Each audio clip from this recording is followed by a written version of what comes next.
Hello and welcome to another episode of the Revenue Focused Marketer, where we discuss anything and everything related to marketing as well as data. I'm your usual host, Hershey, and today we're going to be talking about a very exciting topic.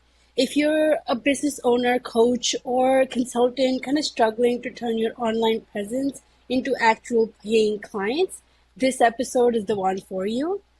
I have the person here to help me answer all the questions. So let's meet Warren. Warren, thank you so much for joining us here today.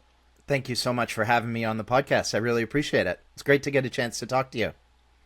Yeah, I'm so excited. And just a little bit background about him. He's the CMO and founder behind Pixel True. He has 3 brands dedicated to helping businesses craft high converting website, messaging, and sales. And not just that, he's also the co-host of the Flawed Dad's Guide to Parenting, one of Canada's top parenting podcasts. So I think we have a great speaker with us today, and I'm really excited to kind of dive in. Thank you. Let's kind of start, instead of just talking solutions, let's kind of start with the biggest problems. Why do you think so many business owners struggle with like digital conversions? Maybe Yeah. we can kind of talk about that. You know what? That's a fantastic question and a great place to start because most business owners are thinking about their business, their product, their service before they're thinking about their consumer and their ideal client profile. So they want to showcase what it is that they've built, obviously because they're incredibly proud of it. They've built something that they've meant to that they want to get out there to help people to solve a problem, but their digital assets are all focused on what it is that they have done, what it is that they have built, and it's about themselves rather than making their ideal client profile the hero of the story. That they're not positioning their marketing in a way that is addressing the problems and the pain that their ideal customer is coming to them to solve. And so when they're building their website or their lead magnets or their landing pages, their white papers, it's all focused on here's what we do to help you, rather than here's your problem, here's what you should do in order to solve it, here's why we're the best positioned in order to move forward and help you to solve that problem.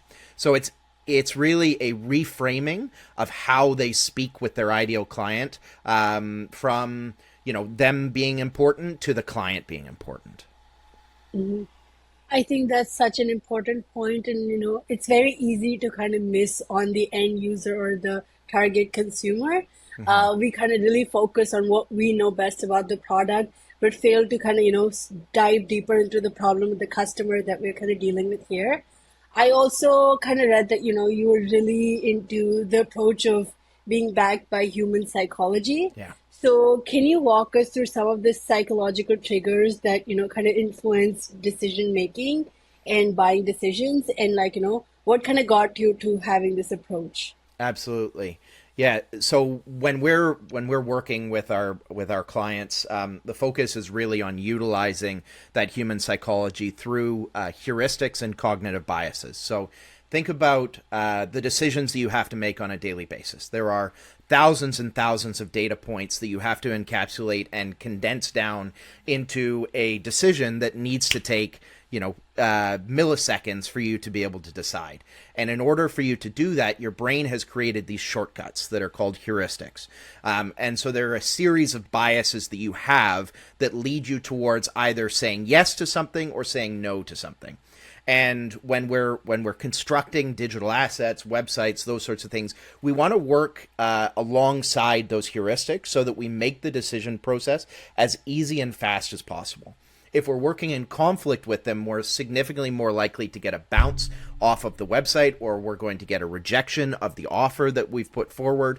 It's not going to accomplish what it is that we want to accomplish, which is eliciting the emotions to drive somebody to take action to perform what's in their best interest. So when we're looking at it, we want to make sure, are we following, an F-shaped reading pattern, the way in which we typically analyze a piece of information or follow data? Are we utilizing the single option bias? Are we making sure that there are multiple options for somebody to choose from in order to ensure that they are going to they're going to make a positive decision rather than rejecting the overall offer?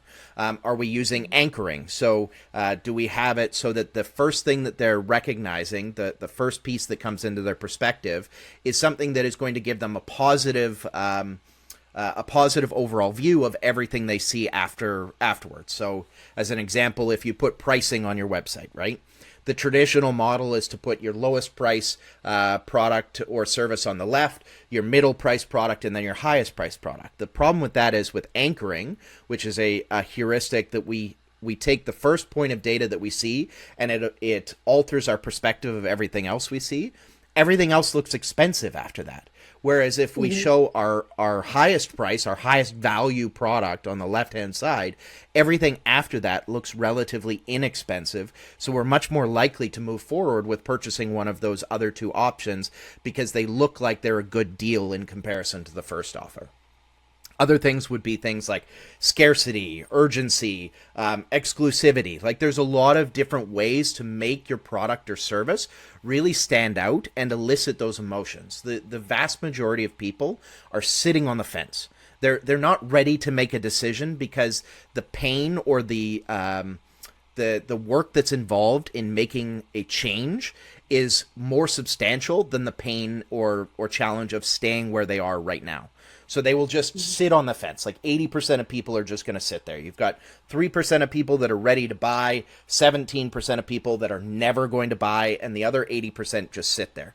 And until you've given them the reasoning and the impetus to make that change, that the pain of that change will be less than the pain of sitting where they are, they're not going to make a decision. And so when we're building, we want to ensure that we are utilizing these heuristics to showcase to them that the pain of change is going to be less than the pain of staying where they are right now. It's a process that's called education-based sales, and it was popularized by a gentleman named Chet Holmes, who was the right-hand man of Charlie Munger, ran their sales across a lot of their national organizations, and he lays it out really well in a book called The Ultimate Sales Machine. I would highly recommend it. And so that's essentially where I came across this concept, and then read more into it with The Secrets of Selling by David Hoffeld and a number of other psychology books. Decisive by Chip and Dan Heath. There's a lot of information out there about utilizing the way in which we think to present information in a very effective manner. Made to Stick, which is right here, is another good one by Chip and Dan Heath. I'm an avid reader. I really like these topics around human psychology. So I utilized this in my previous career in finance, where I sold about $2 billion worth of financial products and services. Yeah. And I found that it was incredibly effective to work alongside of those people that I was selling to ensure that I was really understanding what their pain points and what their goals were, so that I could position products and services that aligned with the direction that they were looking to go. And when we built PixelTrue, it was really about taking all of those strategies in a highly saturated marketplace like finance and making it work with digital assets and digital marketing through the impact of design. I know that was a very long-winded answer to what you asked, but I wanted to make sure I got all of the points in there. No, that's incredible. And I think it's so important to, something you kind of talked about that stuck out to me was that the pricing page example. It's crazy. There's so many times that I look at pricing, but I've never looked at it the way that you shared. So that's definitely something that I'm going to, take forward when I'm designing the next pricing page. Yeah. But let's kind of talk about, we kind of, you kind of mentioned about content kind of being curated to people that you're addressing to. And in today's marketing or today's world in general, AI has become the biggest buzzword. Gen AI is kind of there. It's been a kind of topic people have been talking about, but agentic AI is, something that's coming up next. So I want to talk to you about this space now that marketing is changing so much. how can people still, use AI, but still kind of keep that personalization Yeah. and still being able to get in touch with that human psychological aspect that you kind of mentioned about? That's another great question. There is, and again, I'll mention that I'm a reader. There's a really good book on this called "Humans Are Underrated," and he talks about the future of the workplace as technology evolves and gets more integrated with the way in which we work. And the biggest challenge with utilizing technology and artificial intelligence is that it doesn't have the ability to utilize empathy, right? And empathy is what really drives us to make decisions. The understanding of the pain, the drive, the ambition, what it is that is causing people to utilize the emotions to actually push forward with making that decision. And so you can utilize AI in terms of how you write, how you structure, how you summarize, build products, those sorts of things. But it doesn't necessarily understand that pain that is behind why somebody is going to make a decision. And so you have to, if you're going to be utilizing AI, you really need to feed that information in there and search for why clients are making the decisions that they are. And if you position that with the AI, whether it's the agent that you're using or a copywriting program or anything like that, you need to be pushing in that empathetic aspect of understanding your client's perspective, why they're making decisions, and then being able to take that and customize it based on the person that you're speaking to, right? As much as AI-based sales agents are definitely going to become a part of it, they don't necessarily know how to recognize the customized pain points that somebody's feeling. They're not asking the right questions to understand 2 to 3 levels deep the motivation behind why somebody is making that decision. If I ask somebody, a business owner, what is it that you're looking to do with your website? And they say, generate more sales. The next question is, well, why do you want to generate more sales? What's important behind generating more sales? Oh, well, I would like to, increase revenue so that I can take home a larger percentage of profit. Okay. What is it that's driving that desire to have a larger percentage of profit? Okay. It's because I want to support my family. I want to be able to offer a ownership incentive to my employees. There's typically motivation that is 3 to 4 levels deep that we're not getting at with these surface level questions that an AI agent is asking, because they're looking to just accomplish what you put in as a prompt, not necessarily dive deeper, get to know the person that you're speaking to, and really uncover the core aspect of why somebody's making decisions. And so that's where you can blend in that interpersonal and empathetic aspect that an AI agent or a AI copywriting can't really get at. That's such an interesting point. A lot of our listeners here are like, people who are either owners of SaaS platforms or CMOs that are kind of working on SaaS platforms. And like, with the introduction of AI, with so many tools coming out, this space is very saturated now. So what would be, your advice? Like, what are maybe 3 things that, these business owners or CMOs can do today to kind of help in getting more from their digital presence? The first thing I would do is go over all your digital assets and make sure that they are addressing the core issues of your ideal client profile. So maybe take a step back. Do you have an ideal client profile and an avatar that Yeah. properly represents who the person you want to be serving is? And I would say that even if we take another step back, are you in a service mindset? Like that service mindset is one of the most important things that any business owner can really focus on. Do I have an intention of making this person's life better? Right? It's not just selling them a product. It's about improving their life so that they're receiving a higher level of value than you are in terms of ROI. That ROI could be emotional, it could be time, it could be revenue, whatever your focus is. If they're getting more value out of your service than you are, it means that they're always going to be coming back because it's a positive relationship for them. So going through your digital assets, your website, landing pages, all of that, and understanding, am I truly addressing the pain points that my ideal client is facing in the way that I am structuring this? Do I have them as the focus of who presenting the information in a way that they're going to be able to consume to make the decision that we want them to be able to make, which is in their best interest?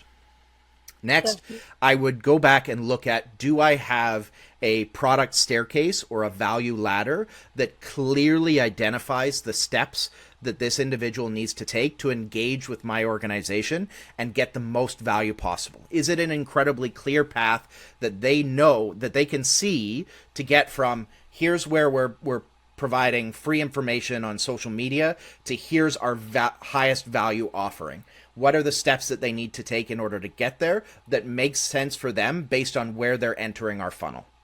And a lot of businesses do not have anything like that. It's here's my free content that I'm having on Facebook, Instagram, any social media platform, and here's my highest value product, and I expect you to make that jump as a consumer.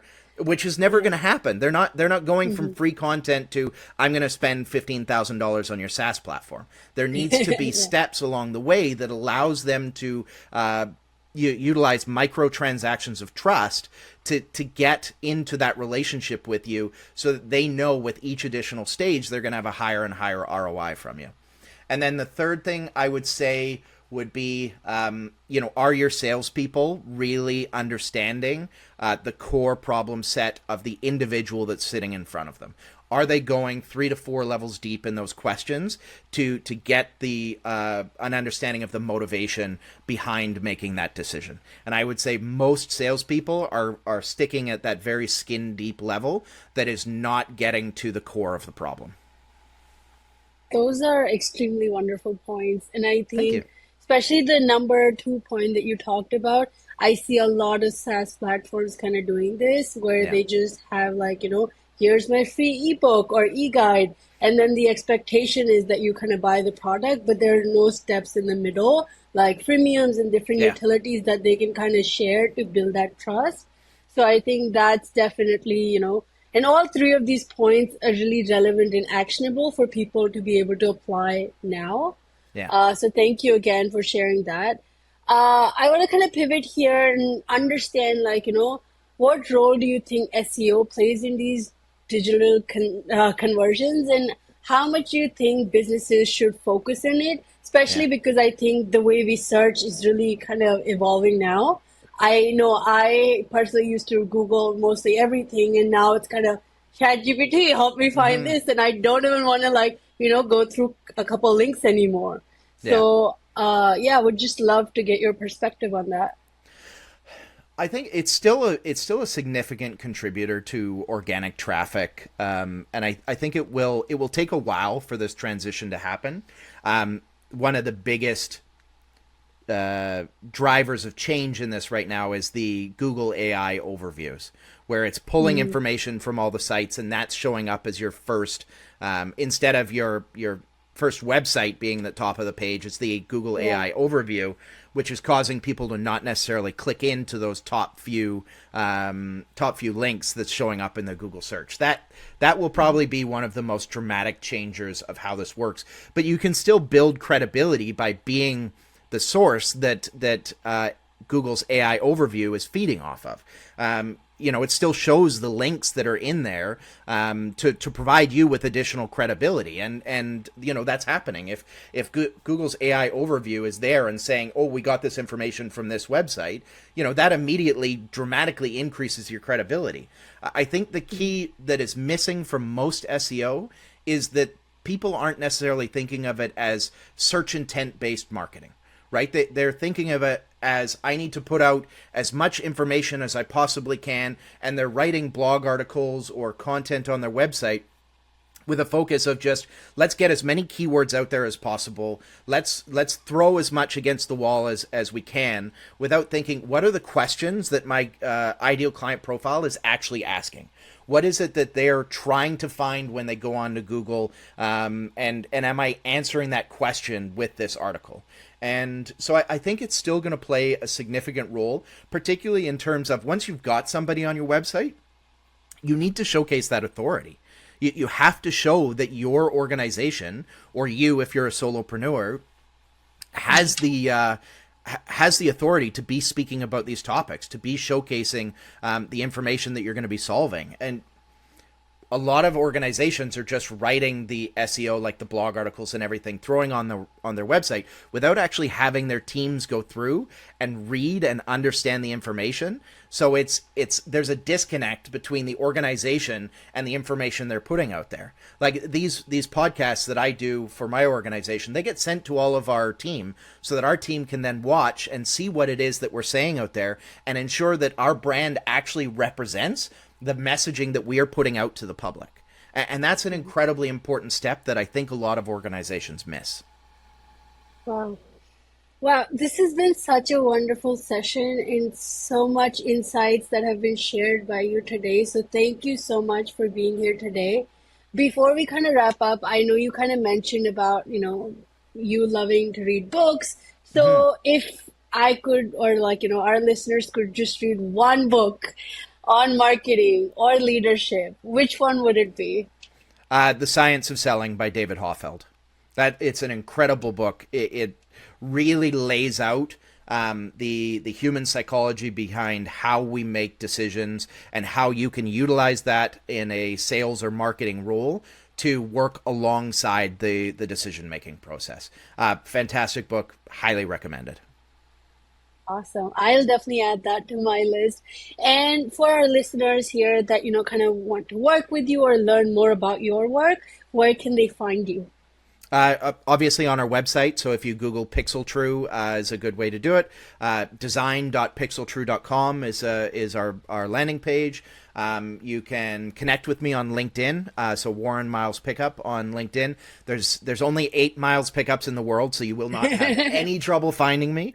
Please feel free to send me a message and connect. I would love to speak with anybody that has questions or would like to know more about this. No hard sales pitch, anything like that. I'm a value first type of salesperson. So I'm all about making sure that anybody who has an interaction with me is walking away with significantly more value than what I'm receiving out of it. So please don't hesitate to get in touch with me if there's anything I can do to be of assistance. That's wonderful. Thank you again so much for all the insights that you shared today. And for our listeners, please do let us know how you found this episode. And don't forget to, kind of read that book that Warren suggested and get in touch with him. Until next time, definitely keep optimizing, keep growing, and we'll see you with our next episode. So thank you so much again.